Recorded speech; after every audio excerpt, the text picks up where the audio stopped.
In sharing about the Sky Woman, Robin Wall Kimmerer tells about the relationship that her ancestors have with creation. She offers the widely shared version of her kin, but she notes that many versions of this story have variations. They're customized to the lands and peoples of which they have been birthed. She writes that the Sky Woman's story, shared by the original peoples throughout the Great Lakes, is a constant star in the constellation of teachings we call the original instructions. These are not instructions like commandments or rules. Rather, they are like a compass. They provide an orientation, but not a map. The work of living is creating that map for yourself. How to follow the original instructions will be different for each of us and different for every era. So when it comes to this Sky Woman, Kimmerer says in each version of the story, there tends to be a lot of the same elements. There's always a rescue of the falling Sky Woman by the geese. Can you imagine falling on the feathers? And the support of the animals like the beaver, and the appearance of the small and mighty muskrat, the muskrat diving. It seems important that it is the unlikely candidate, the weakest one who's coming up to the surface in this sacrificial way. And there is the earth that gets placed on the turtle's back, and the seeds that the Sky Woman brings that initiate a reciprocity between humans and the earthly relatives. Now, Vicky had said we assumed that this woman knew what she was doing or knew what she might somehow be getting into or not. Robin Wall Kimmerer says that it's interesting that how the Sky Woman ends up falling from one world to the next, this does vary in the stories. Many of the versions say she slipped and fell at the edge of the hole where the great tree of life had fallen, an accidental start.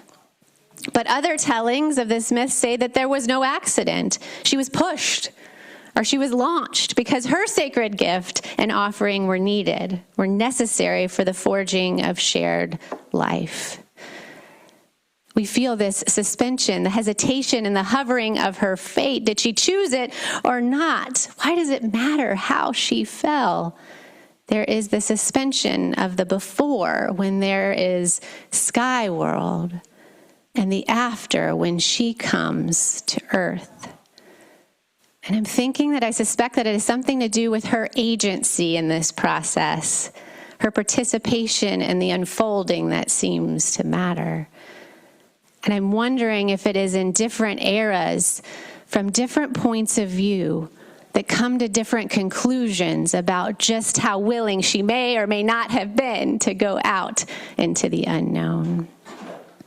And so we are falling with her into the story again and again because we know this feeling. Sometimes we have to face new things by choice, and other times we are thrust into an unwanted unknown, invited to think quickly on our feet and receive the gifts that come to us as we navigate somehow, some way, a pathway forward. Now, no doubt the idea and act of falling stirs up feelings for us. I'll take just a moment with that, because I know just in my body, when I talk about being suspended or somehow being thrust through the air, it's different if you jump off the side of the diving board or your brother pushes you in. We know this sense in our beings, whether it's the falling of our bodies or this metaphorical sense. Kimmerer points out that the Eve story, we often talk of it being a fall, a separation from one way of being to another. We often hear the words fall from grace that leads to human banishment from the original lush garden of the earth. A creature, the snake, contributes to the demise. 1 minute in Eden, then when Eve goes to partake, the reality of shame and the burden outside that ideal that God would have for us, falling as original sin, separating us from God. But the Sky Woman's story outlines the forming of reciprocal covenant between pregnant mother and creation. It is striking that the Eve introduction is one of covenant breaking and having to start the hard labor. And this probably tells us many things about the peoples who were originally forming these thoughts together, understanding what the challenges were with land, creation, and one another, perhaps living in a very farm and agrarian society, about the breaking of the back that leads to sustainability. Kimmerer writes of the two stories, Eve and Sky Woman.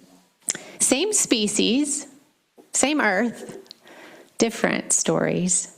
One story leads to the generous embrace of the living world, the other to banishment. One woman to our ancestral garden, a co-creator of the good green world that would be the home of her descendants. The other was an exile, just passing through an alien world on a rough road to her real home in heaven. Can we hold these in tension or perhaps even conversation?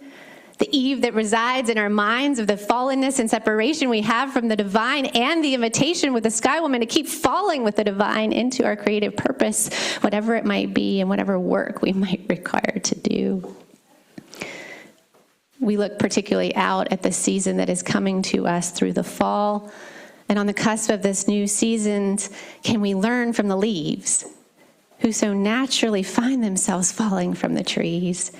When we acknowledge the power and importance of terror, of letting go of what is known to face the new opportunities, to know somehow leaves even find their way to the earth to be regenerated. How did the Sky Woman fall? Kimmerer writes out of her own understanding on the earth that she is standing on now, in the moment in time of Turtle Island and all that is surrounding this current history. And she comes to this determination for herself and presents it to us. As I look around at the strong women I know, indigenous and newcomer, survivors and thrivers, teachers, artists, farmers, singers, healers, mothers, nokos, aunties, daughters, sisters, holding together families and communities and leading the way to a new world, I have a hard time seeing our Sky Woman as an unknowing and passive emissary. No, I see her standing at the edge of the hole in the sky, her belly planted with new life, looking down into the darkness. Guided by the shaft of dazzling light shining through, she catches a glimpse of the world that waits for the seed she carries, plucked from the tree of life.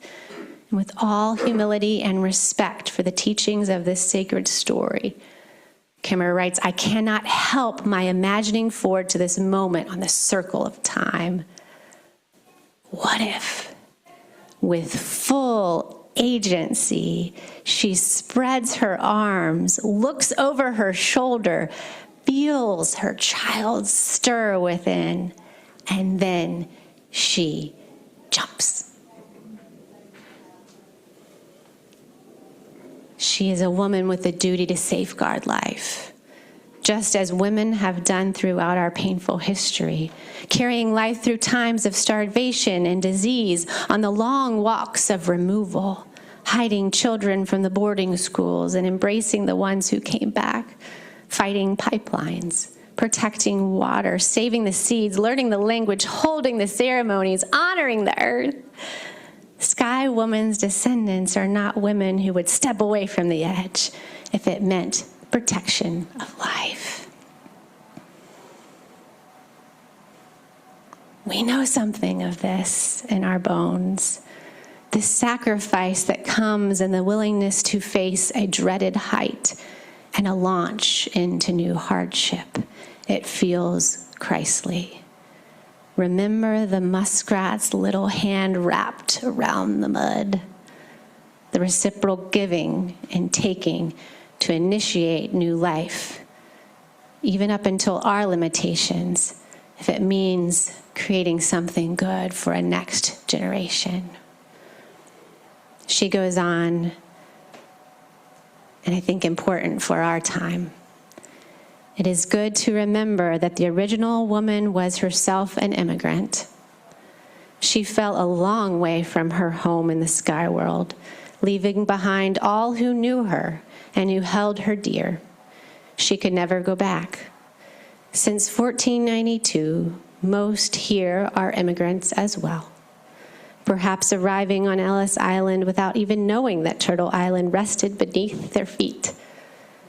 Some of my ancestors are Sky Woman's people, and I belong to them. Some of my ancestors were the newer kind of immigrants too, a French fur trader, an Irish carpenter, a Welsh farmer. And here we all are on Turtle Island, trying to make a home.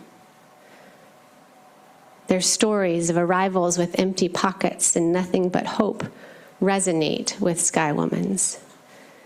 She came here with nothing but a handful of seeds and the slimmest of instructions to use your gifts and dreams for good. The same instructions we all carry. She accepted the gifts from the other beings with open hands and used them honorably.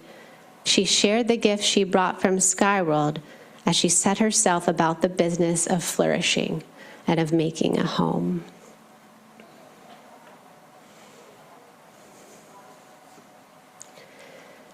In all of this, friends, I still hold a particular tenderness for Eve in her challenge of being presented with so much abundance at her fingertips and having the harsh sting of reality limiting her reach.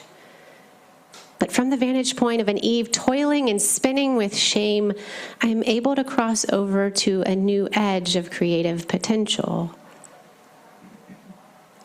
As we face this particular moment and its perils, there is an invitation not to human disgrace, but to new alliances. What if we take Eve's hand and walk out to the edge of our unknowing together? I always found at the edge of the pool that it was always better if you were holding somebody's hand and jumping in together. Can we use our gifts and dreams for good?